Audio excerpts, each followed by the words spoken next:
Hey, I want to talk to you about choosing faith in uncertain times.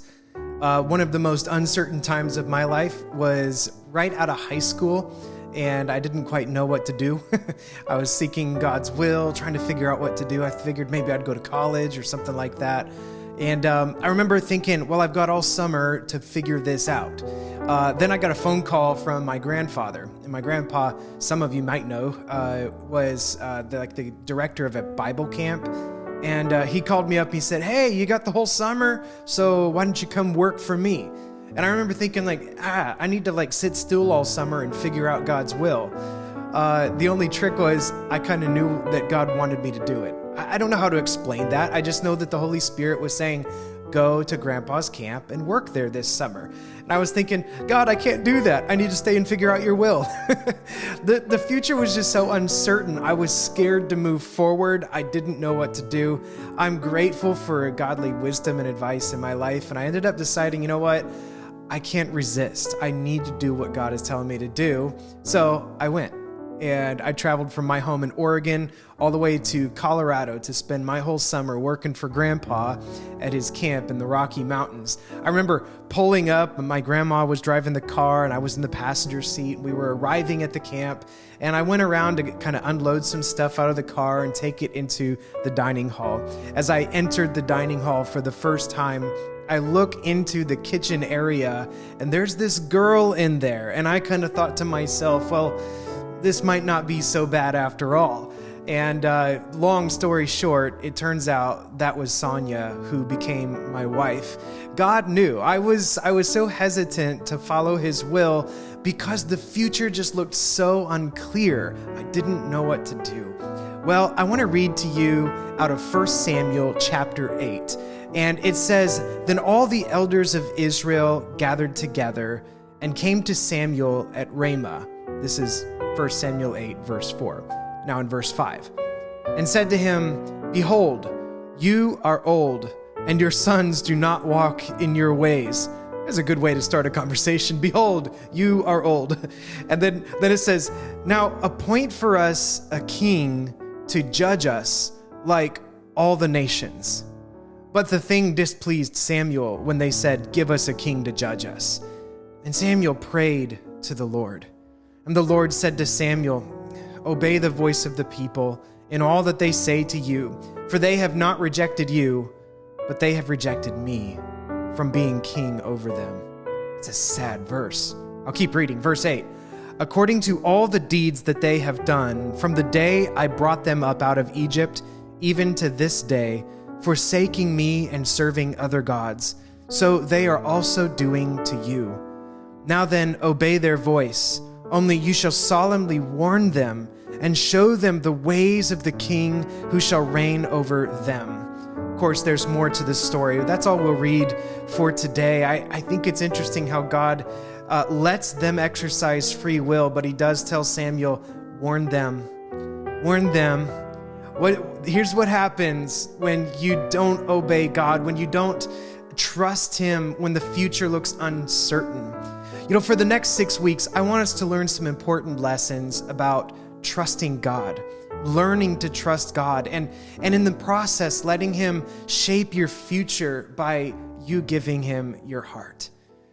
We'll mostly be looking at the life of David through this. David shines as like this bright ray of sunshine in the dark landscape of Israel during his time, when people, as it says, did that which was right in their own sight. It comes on the heels of the book of Judges. I mean, we recently read through Judges as a family, and we got through most of it, but I'll tell you, when we were on those last couple of chapters, I just told the kids, it's maybe a little later when you grow up, those are some dark, dark stories. And really, it just reveals a people whose heart has not been with God any longer. And this story today here in 1 Samuel 8 really is just kind of showing how the people just wouldn't trust God. So before we can see the brightness of the man after God's own heart, David, I want to teach us something about the people of David's day. And the main thing I noticed as I read through this is, they did face a very uncertain future. I'll give them that. You read the context here, you understand what they're dealing with. It's that would have been a scary moment, if you can imagine. And, one of the strongholds of self that we struggle the most to surrender to God is our future security. We're fine. We say we follow God. We say we have faith in God. When everything seems to be going well, we can look back in our life. They say hindsight is 20/20, and oh, I'm glad I trusted God. Like I just told you the story of just after high school. I'm glad I trusted God even when my future looked uncertain. But now I'm an older guy and I still struggle when I look forward. I think, what's my next step? What does God have for me next? And yeah, it gets to me sometimes. Sometimes I feel fearful of an uncertain future. In this story, here's what's going on. Samuel, the prophet of God, who has been leading them well for a long time, even though they haven't been doing well, like Samuel's their guy, he's their lifeline to God. Well, he's getting old and he's about to die. And unfortunately, Samuel's sons are not following in their dad's footsteps. They would be the natural new leaders of the nation, and the people are watching all this unfold. Maybe you've been a part of a company or a church where it seemed like, the leader is not going to be here forever. There doesn't seem to be a good succession plan. That's how the people are viewing this, and it's like, well, Samuel's going to die and his sons aren't worth anything. And so the people begin to panic. Let me read verse 5 again. They said to him, "Behold, you are old and your sons do not walk in your ways. Now appoint for us a king to judge us like all the nations." It kind of feels like a kind of national peer pressure, right? They're like, it's not only fear of the future, but they're like, well, since we're going to shape our own future here, they're not going to trust God. They're not going to wait for God's timing they're not waiting for God to give them a solution. They see a problem and immediately they're like, you know what? We've always wanted to be like the other nations anyways. If you've been reading the context, if you've read the Old Testament up until 1 Samuel, the people they're talking about are their absolute enemies. We're talking Philistines, Canaanites, like the Edomites, and the people around them who are their actual enemies, the people they were supposed to conquer in like the book of Joshua. But now they're looking at them with longing, like, man, I wish we could be like the other nations. I wish we had us a king. And God says, I thought I was your king, Am I not enough? The one true and living God who parts the seas and gives you a land and blesses you? Apparently God wasn't enough for them.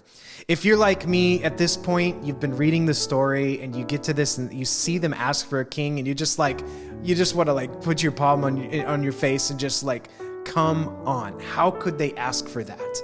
How could they do this to God?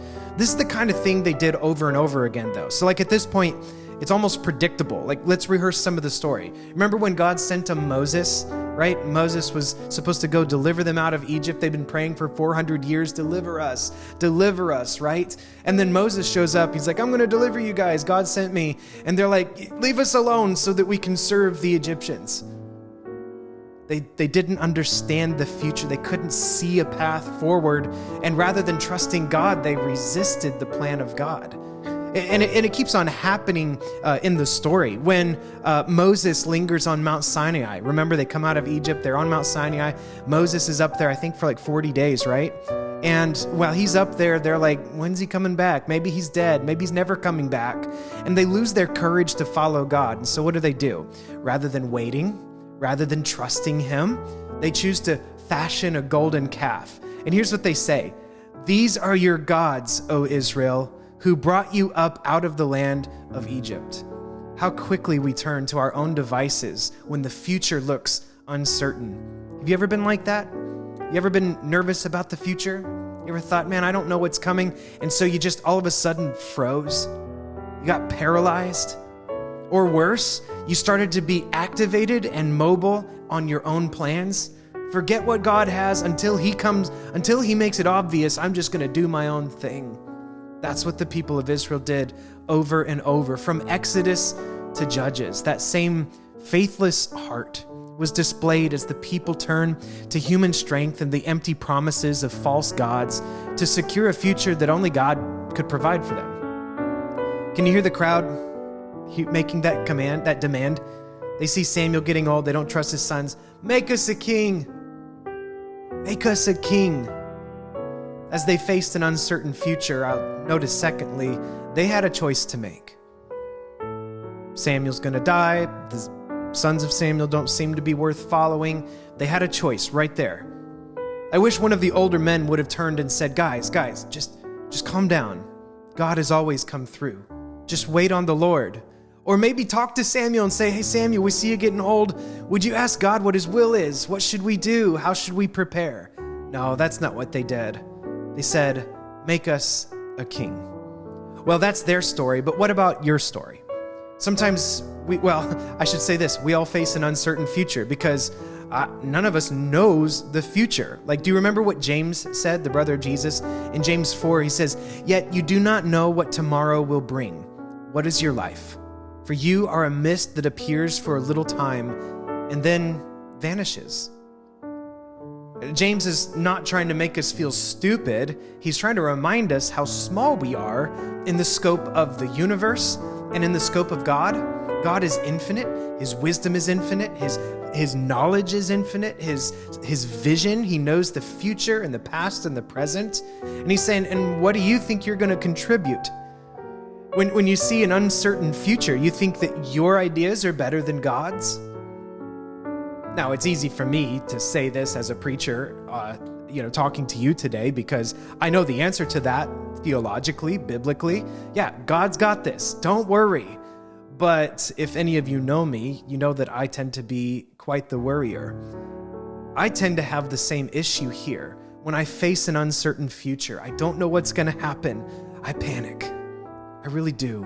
And there are times where I don't know if I would yell out, give us a king, but I'd say, God, give me some relief. I'm going to do this. I'm going to get this job, or I'm going to make this life choice rather than trusting God. So the question we all have is this: is God enough? Is God enough? That's what God asked to the people through Samuel. When Samuel comes to God and says, hey, they asked for a king, God says, I guess I'm not a good enough king for them. And of course, he's the only good king. He's the King of kings and the Lord of lords. And it's easy to rag on the Israelites. Give us a king. How dare they? How could they do that? How dare I? How can I do it? Is God not enough? Keith, why are you laying in bed awake, stressed out? What's your problem? Don't you trust God? Is he not a good enough God? Is he not merciful? Did he not say that he could direct your paths? I mean, will you trust him as you face the unknown? Proverbs 3, 5 and 6, some of the most famous verses about the will of God and knowing what God's plan is, or at least following him. It says, trust in the Lord with all your heart, and do not lean on your own understanding. In all your ways acknowledge him, and he will make straight your paths.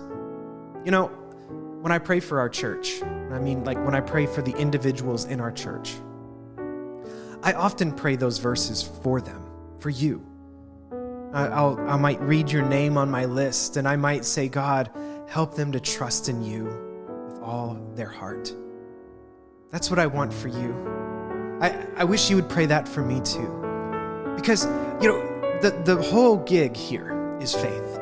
Trust in God with all of your heart. And then the opposite is also true. Like, it's the other side of the coin, right? One side is trust God. The other side is don't trust yourself. Don't lean on your own understanding. It says instead, here's how to live your life. In all your ways, acknowledge him, and he will make straight your paths. I pray to God. I say, God, would you help my friend? Would you make his path straight? Will you make her path straight? Help her to trust you and to hold fast to your plans. Sometimes we look into the unknown future and we make the same choice. Rather than waiting for God's providence, we make a plan to ensure our own safety. The trouble is, we're all lousy prophets. I can't predict the future. I don't know the future. But get this, we serve a God who holds the future. And what's more, he's good. Just think about that. In the dark, don't forget it. In the night, trust him. When the future looks bleak or uncertain or scary, hold fast.